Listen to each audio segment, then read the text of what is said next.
I want to shift gears to this Flint water crisis and the $626 million settlement that has been approved. The funds will go to residents of Flint, Michigan.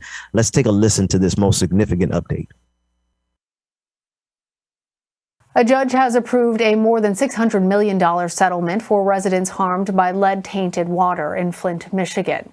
In 2014, the city switched its water supply from Lake Huron to the Flint River. The state was accused of overlooking the risks of switching the city's water source without treating the water to reduce corrosion. As a result, the water caused lead in old pipes to break off and flow through taps.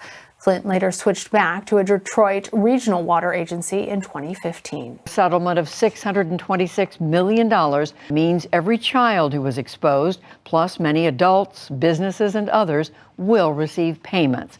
The money is coming mainly from the state, which allegedly ignored the problem for years.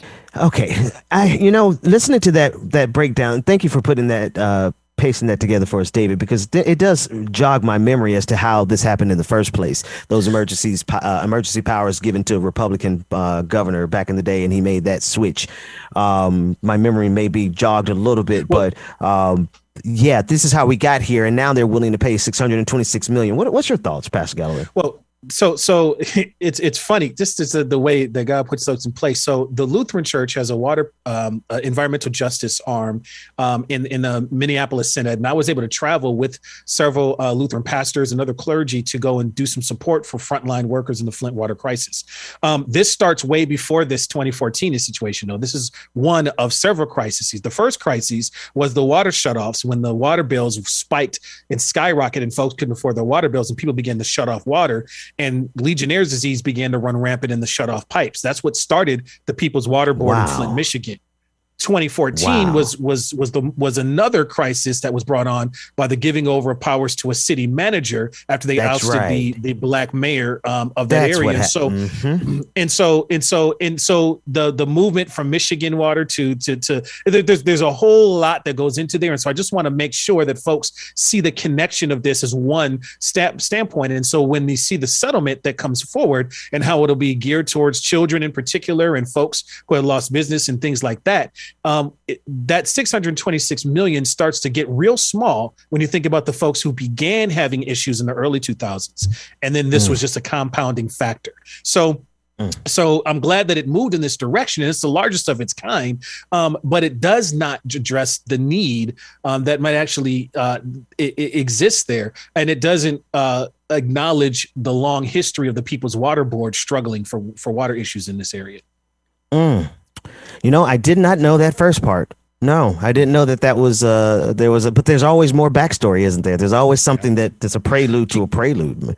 I want to offer one of the things, the stabs in the eye that we saw and heard from the frontline workers who began to tell us the fuller story, right, is that all this while Nestle's able to draw as much water out of Lake Michigan water table almost as they want, and so this idea about where do we not have the resources for this again, this whole while, Nestle's having to deal with this PR issue of the fact that they get to draw copious amounts of water as they want and need for their own market. And so there's a lot of pieces that go into this that those frontline workers wanted to bring forward. Go to the People's Water Board in Flint, Michigan, and they'll tell you a lot more of those stories on the ground that help to contextualize this a lot better.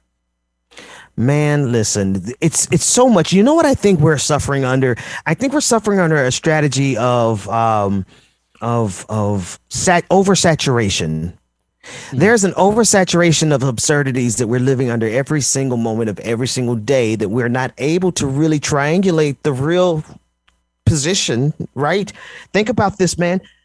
Nestle can get all the water they want, and Flint is now, years later, how many families, how many lives have been destroyed, and now finally going to get a settlement. And I am worried. I am concerned about the distribution of that settlement and how it's going to be how much is each person getting? What is the percentage that the attorneys are taking? Because at the end of the day, you give this money out and these people still end up in poverty.